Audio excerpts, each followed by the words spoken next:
The coronavirus is the biggest threat this country has faced for decades. Students were likely to bring coronavirus to campus with them, perhaps unknowingly.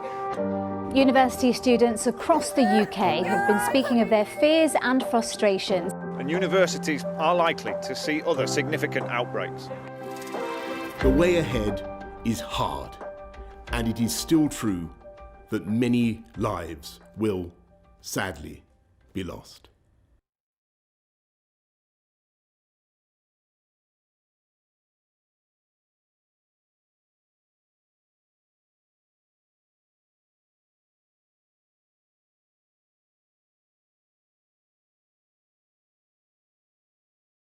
My initial thoughts of COVID were, it's nothing. It's a virus. There are loads of viruses that go around. It's not really going to affect us. There was the Ebola crisis and everyone was making out like that was going to be the end of the world. I was definitely the most stressed out of our whole friendship group about COVID. Everyone was kind of like, Kirsty, stop worrying. It'll be fine. It's no big deal. People that were like, oh, we're all going to die. I was like, shut up.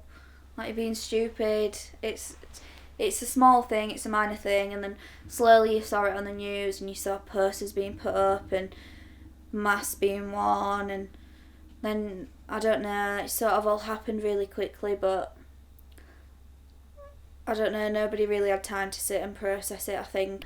But I was getting quite stressed, just thinking like, will I be able to go home? Will I be able to see my family? What's going to happen? Because my granddad and my uncle are quite high risk, so just thinking about them as well, like what's going to happen if they get it, or is it even going to come to the UK? Because it was still quite a small thing then. The news just got worse and worse. The more it was reported, the more people panicked. It wasn't even just a regional thing, it was worldwide. Every country was panicking.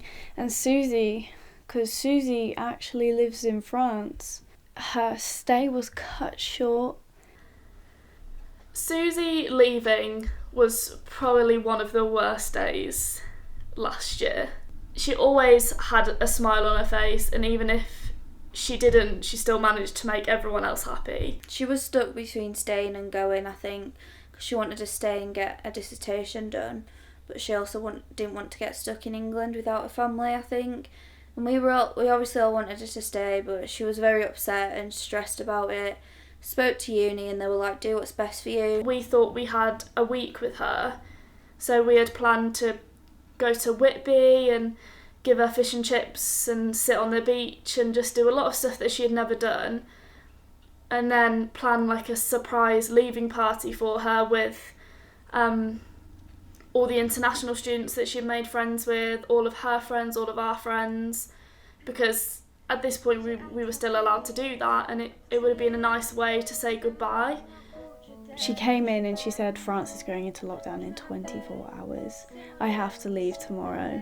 So Susie had to go back home, and it was really hard to say goodbye, because like the girls and I, we had planned all these things that we were going to do with Susie before she went back to France. Instead, took Susie to her last spoon's breakfast the day she left. We then walked her to the train station. We said our goodbyes. We watched the train doors close on her. And that's the last time we saw her, and that was in March.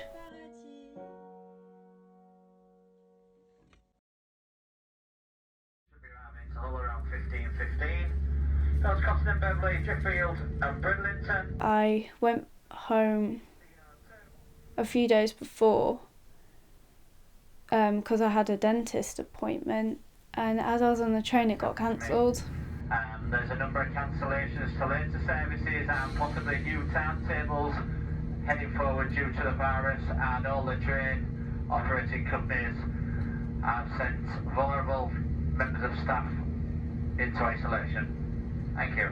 Well, when I first found out about lockdown, I was at home because I'd been home to surprise my mum for Mother's Day, and I was only going to stay for like the afternoon or the morning and get a lift back to Sheffield, but I just thought I'll stay a little bit longer for the weekend. But with the rumours, I kind of didn't know what to expect because I was hearing different things from different people. My mum works in court, so she sort of got the information a little bit quicker than everyone else and told me that she's coming home, we need to go to Sheffield to get all my stuff. So that's what we did, and then I think the night after Boris was on the news, and yeah, it had happened. I was with Charlotte when we found out about the first lockdown in our little flat. We just sat on the sofa watching the news, and then Boris said it. You must stay at home. I can assure you that we will keep these restrictions under constant review.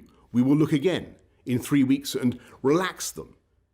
We hated that it was happening, but because we were told it would only be 3 weeks, after 3 weeks, evaluated, extended, another 3 weeks. It's okay, we can keep pushing.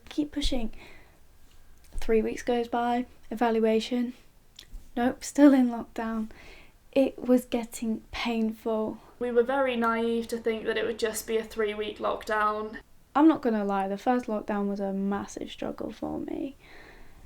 The first 3 weeks were fine. I mean, they weren't fine. I hated it, but I had Kirsty, and Kirsty got me through it. But you know, when you keep getting told that lockdown's being extended yet again, it was getting quite unbearable. And I know that Kirsty was feeling it. I can suffer with my mental health anyway, so then obviously being trapped indoors and not being able to do anything can not be the best for that, and it can just make things quite a bit harder because usually you can go out shopping or go out with your friends or go to work but to take your mind off things, but when you haven't got any of that, it's all the moment you're on your own, your mind just goes crazy. Like, I couldn't just go home for the weekend if I wanted to see my family. I had to just FaceTime them or just text them, and it wasn't the same, and I sometimes found myself shutting off from my family. So that was quite hard for my family as well because they didn't know what was going on, really. It actually got to a point during lockdown I cried multiple times a day because I really, really missed my mum, my dog, and all my friends. Probably the toughest times was thinking there's no end to it. Going to bed, working, there was no nights out, there was no fun. It was all just the same again and again. And it can be stressful, and I think my mum was really stressed, which probably was offloading onto me, and then being quite distant from people. And it was hard because during that time everyone was struggling, no one was having a good time. So when you try to open up about how you felt and how you're struggling, people just sort of dismissed it. They didn't care that much because why should they care if they're also not having a good time?